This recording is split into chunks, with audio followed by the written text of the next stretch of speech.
ओम परमात्मने नमः। श्री रामचंद्राय नमः। श्री हनुमान सत्संग धाम ग्वालियर। आज देश में विशेष चर्चा पर स्थान पर चर्चा, जिसमें श्री राम मंदिर, धन्य है जो राम या राम के मंदिर या राम की सृष्टि पर अपनी वृत्तियां केंद्रित करते हैं, अपने मन, अपनी बुद्धि, अपने विचारों को लगाते हैं। यह कार्य तो अनुकूल और अनुरूप ही है। वास्तव में भगवान श्री राम का मंदिर, इसमें कोई दो राहें नहीं, बहुत भव्य बन रहा है और भगवान विराजमान होंगे। 22 जनवरी 2024 को यह मुहूर्त भी बन चुका है, लेकिन भारतीय सनातन धर्म, संस्कृति और सभ्यता का ध्यान रखना हर भारतीय का कर्तव्य है। भारतवर्ष में रहने वाले लोग भारतीयता का ख्याल रखें, यही सच्ची भारतीयता है। और सच्ची भारतीयता का दर्शन क्या है? भारतीयता किसे कहते हैं?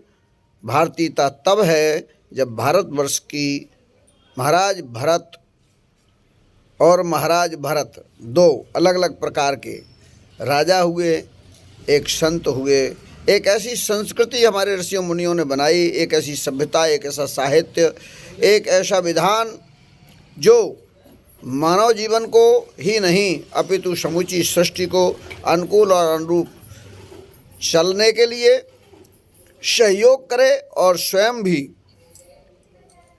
सफलता को प्राप्त करे।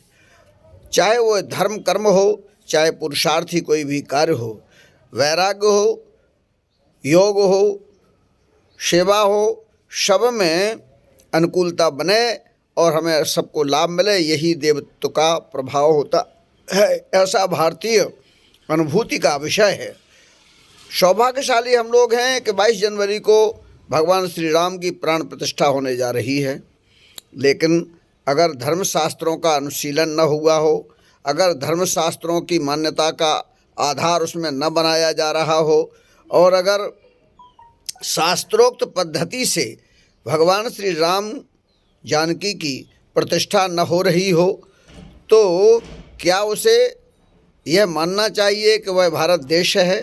क्या यह मानना चाहिए कि वह भारत के ही अयोध्या में राम मंदिर का निर्माण हो रहा है? राम की मान्यता हमारे धर्मशास्त्रों के अनुसार ही तो है। राम को धर्मशास्त्रों का अध्ययन करके ही हमारे संत मुनियों, ऋषियों मुनियों और साधकों ने अनुभव किया है और करते आ रहे हैं। तब धर्मशास्त्र भगवान राम का स्वरूप हैं। इसलिए हमें सबको भी धर्मशास्त्रोक्त जो है आचरण करना चाहिए। उसमें राजा रंग फकीर का कोई मतलब नहीं है।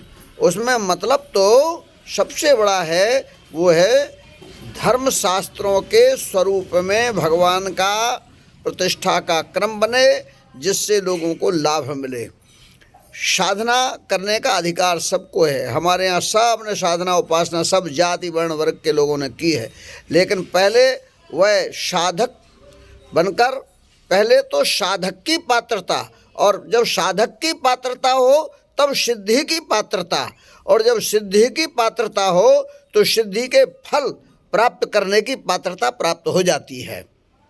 इसलिए किसके हाथ से प्रतिष्ठा होना चाहिए, उसकी क्या पात्रता होना चाहिए, उसको क्या करना चाहिए, क्या यम नियम संयम है, क्या विधान है, कर्मकांड हमारा क्या कहता है, वैदिक साहित्य क्या कहता है, पौराणिक साहित्य क्या कहता है, तमाम सारी कथाएं हैं। शंबुक जैसी साधना और उपासना की भी कथाएं सुनने को मिलती हैं, और भी अनेक साधना उपासना के विधान और प्रतिफल भी कथाओं में देखने को मिलते हैं। निश्चित रूप से भगवान श्री राम की प्रतिष्ठा कौन करे, कैसे करे, इस पर विचार हमारे शासन को भी करना चाहिए, महात्माओं को भी करना चाहिए और समाज को भी करना चाहिए। भगवान का लाभ हम सबको मिलेगा निश्चित रूप से। ऐसी शुभकामनाओं के साथ हम सब ने जो विचार किए बैठ करके और जो विचार व्यक्त किए हैं, सबके विचारों का हमने जोड़कर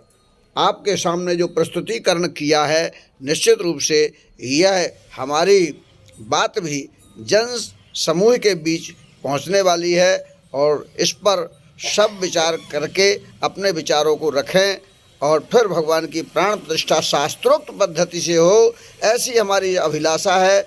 मैं शुभकामनाएं देता हूं और भगवान श्री राम के चरणों में कोटि से नमन करता हूं। उर प्रेरक रघुवंश विभूषण, भगवान श्री राम हृदय में प्रेरणा देने वाले हैं। सत प्रेरणा दे करके सदपथगामी अवस्था के साथ सतपथ के माध्यम से भगवान की प्रतिष्ठा हो तो निश्चित रूप से आगे भी सबको लाभ मिलता रहेगा और भारतीय सनातन धर्म संस्कृति और साहित्य का संरक्षण होगा।